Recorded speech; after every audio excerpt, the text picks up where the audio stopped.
Vice Mayor Dodo Jaworski, sa ating mga konsehal, si Konsehal Buboy nandun sa likod, nakita ko, buti na lang, kita ko si Konsehal Buboy dyan. Sa mga kawani ng ating lokal na pamahalaan, pati sa mga national government agencies, nandito muli po sa maulan na umaga. Binabati ko rin po, mapasalamat ako sa CTDFO, host natin para sa flag racing. Kahit medyo nagmamadali po sila, okay lang po. At, para makakit na rin tayo sa ating mga opisina, para sa mga estudyante na maaaring manood, pasensya na po, hindi pumasok sa automatic suspension ng sitwasyon ngayon. At isang linggo na naman, hindi pumapasok.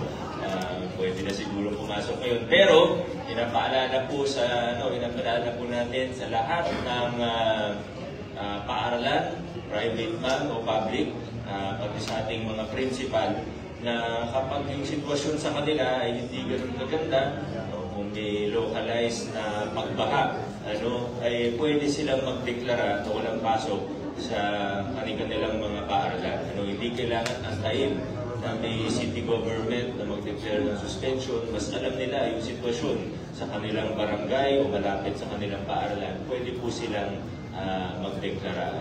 Kahit wala po tayong rainfall warning ngayon, maulan pero walang rainfall warning. Hindi yan red, hindi yan orange, hindi yan yellow rainfall warning. Kaya hindi siya talaga pumapasok. At wala naman bagyo dito sa Pasig. So hindi siya pumapasok sa automatic suspension natin. I-review natin yung guidelines para alam po ng bawat isa. Pinapaalala din po ng City Admin natin at ng CHO po natin na next Thursday, sa susunod na Webes, hindi po this Thursday, next Thursday, bale August 7. Tama po ba? Next Thursday, August 7. May mga konting pagbabago tayo sa mga services ng City Health na sa kasalukuyan ay nasa Pasig Sports Center. Next Thursday and next Friday, sarado muna. 2 days muna sarado. Tapos, tingnan na lang natin sa PIO yung mga announcement para sigurado po. Nag-advance notice lang po tayo para makatulong sa information na dissemination natin. Yun naman po. Sana gumanda na ang panahon. Papasalamat din po tayo pala dun sa lahat ng tumulong sa atin sa incident management team. Alam mo po, may IMT po tayo na gano'n para sa bagyo, para sa habagat, umaabot po sa more than 3,000 personnel. Kahit sabihin na walang pasok, sarado ang mga tanggapan ng pamahalaan, tayo po, mga kawaning ng pamahalaan, ay nag-report pa rin, more than 3,000 po sa atin ang nakasama sa incident management team. Yung iba po, sila yung in charge sa camp management. Batiin lang natin kahit hindi sila kasama ngayong umaga, si SWDO natin. Laki na mga improvement natin sa camp management.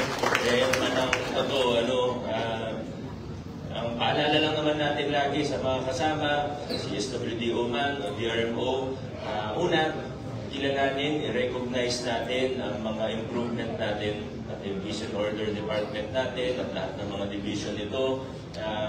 Pero habang kinikilala natin yung mga improvement na nagawa na natin, ay importante na patuloy pa rin tayong nag-i-improve. Kasi imposible naman na hindi magkaroon ng susunod na bagyo. Lagi tayo nagdadasal at inaasahan natin na huwag muna, sana matagal pa bago ang susunod na bagyo na talagang tatamaan tayo. Pero ang realidad sa Pilipinas talagang nagkakaroon ng bagyo at dapat paghandaan po natin ito.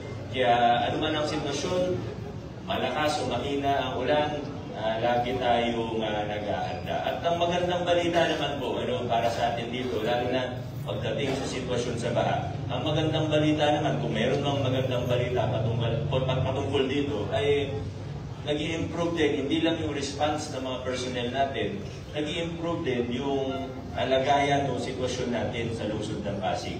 Kung mapapansin po ninyo, sobrang lakas na ulan itong nakaraang mga araw. Mula nung last Monday, nakaraang Lunes hanggang weekend, di ba? Sobrang lakas talaga, lalo hanggang Biyernes, talagang grabe ang ulan.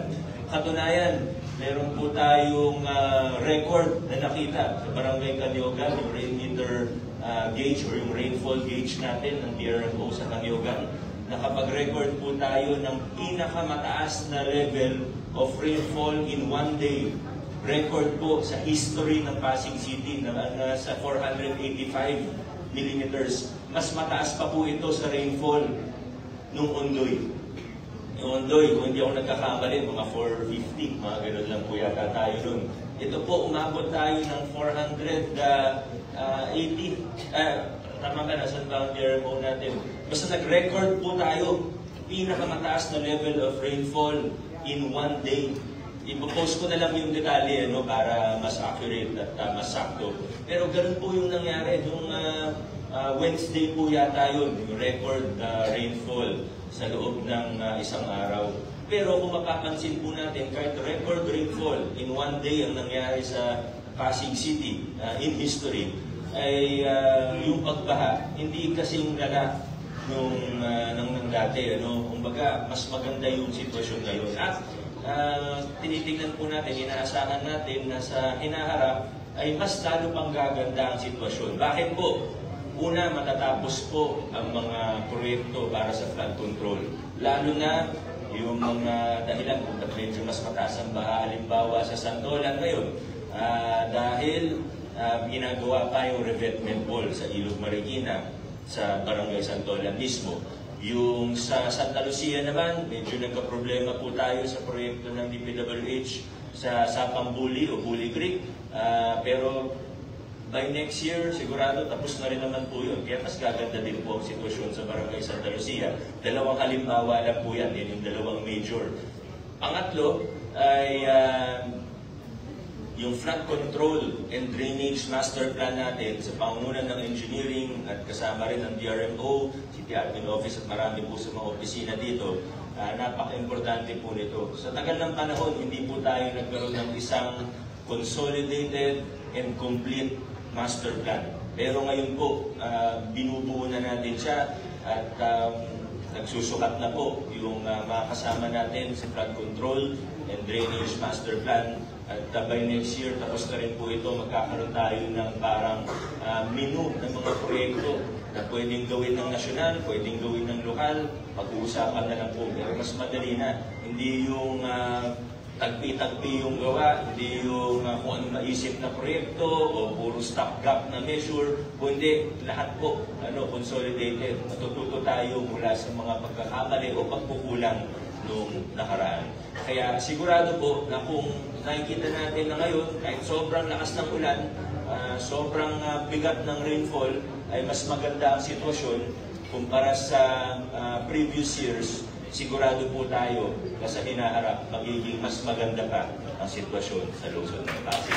Muli po, maraming salamat sa ating lahat. Happy Monday. Andun na po tayo.